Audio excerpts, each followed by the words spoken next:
സംസ്ഥാനത്ത് ജീവനെടുത്ത വാഹന അപകടങ്ങൾ. ബുധനാഴ്ച മാത്രം അപകടത്തിൽപ്പെട്ടത് നിരവധി പേർ.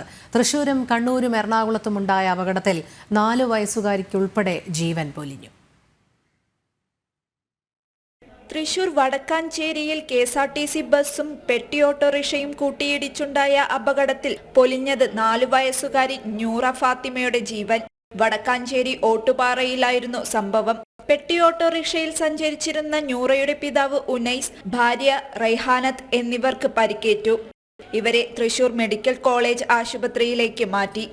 എറണാകുളം പറവൂരിൽ സ്വകാര്യ ബസ് മരത്തിലിടിച്ച് നിരവധി പേർക്ക് പരിക്കേറ്റു. ഗുരുവായൂർ എറണാകുളം റോഡിലോടുന്ന ബസ്സാണ് അപകടത്തിൽപ്പെട്ടത്. കോഴിക്കോട് വെസ്റ്റ് ഹില്ലിൽ ലോറി മറിഞ്ഞും അപകടമുണ്ടായി. ചാക്കുകെട്ടുകളുമായി എത്തിയ ലോറി വളവ് തിരിയുന്നതിനിടെ മറിയുകയായിരുന്നു. തലശ്ശേരി രജിസ്ട്രേഷനിലുള്ള ലോറിയാണ് അപകടത്തിൽപ്പെട്ടത്. ഡ്രൈവർക്ക് നിസാര പരിക്കേറ്റിരുന്നു.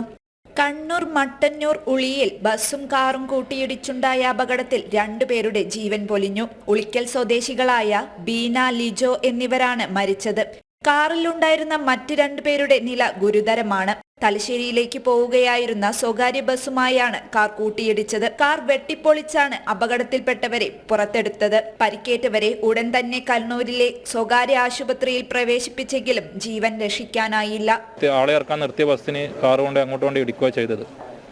ഈ കാറും നാട്ടുകാരും ഫയർഫോഴ്സെല്ലാം പൊളിച്ചിട്ടാണ് ഇവരെ പുറത്തെടുത്തത്. ബേക്കിലിരുന്ന 2 പേരാണ് മരണപ്പെട്ടത്. മുമ്പിലിരുന്ന് ഈ കല്യാണമില്ല, 18-ാം തീയതി ആൽബിൻ എന്ന് പറഞ്ഞ അവരുടെ കല്യാണമുണ്ട്. അവരെ കല്യാണത്തിന് ഡ്രസ്സ് എടുത്തിട്ട് വരുന്ന ഡ്രസ്സ് ഓർണമെൻറ്റ്സെല്ലാം വണ്ടിയിലുണ്ടായിരുന്നു. അച്ഛനും ആൽബിനും വലിയ പരിക്കില്ലാതെ ഇവിടെയുണ്ട്. ബാക്കി 2 പേരും മരണപ്പെട്ടിട്ടുണ്ട്. ശബരിമല തീർത്ഥാടകർ സഞ്ചരിച്ച കാർ മറിഞ്ഞ് 5 പേർക്ക് പരിക്കേറ്റു. ഇതിൽ 2 പേരുടെ നില ഗുരുതരമാണ്. ഇന്ന് പുലർച്ചെയായിരുന്നു സംഭവം. കർണാടകയിൽ നിന്നുള്ള ശബരിമല തീർത്ഥാടകർ സഞ്ചരിച്ച കാറാണ് മറിഞ്ഞത്. ഡ്രൈവർ ഉറങ്ങിപ്പോയതാണ് അപകട കാരണമെന്നാണ് പ്രാഥമിക നിഗമനം. നിയന്ത്രണം വിട്ട കാർ മരത്തിലിടിച്ച് നിൽക്കുകയായിരുന്നു. പാലക്കാട് സ്കൂൾ ബസ്സും സ്വകാര്യ ബസ്സും കൂട്ടിയിടിച്ചുണ്ടായ അപകടത്തിൽ 4 വിദ്യാർത്ഥികൾക്കും പരിക്കേറ്റിരുന്നു. പൊമ്പ്ര സ്കൂളിലെ വിദ്യാർത്ഥികൾക്കാണ് പരിക്കേറ്റത്. ആരുടെയും പരിക്ക് ഗുരുതരമല്ല. എറണാകുളം കാലടിയിലുണ്ടായ ബൈക്ക് അപകടത്തിൽ യുവാവ് മരിച്ചു. മാണിക്യമംഗലം സ്വദേശി അനിൽകുമാറാണ് മരിച്ചത്. കൈപ്പട്ടൂർ ഇഞ്ചക്ക കവലയ്ക്ക് സമീപം ഇന്നലെ അർദ്ധരാത്രിയോടെയായിരുന്നു അപകടം. അപകടത്തിൽ അനിൽ കാനയിലേക്ക് തെറിച്ചു വീണു. ഒപ്പമുണ്ടായിരുന്ന സുഹൃത്തായ ശരത്തിനും പരിക്കേറ്റു. ന്യൂസ് ഡെസ്ക്, ജനം.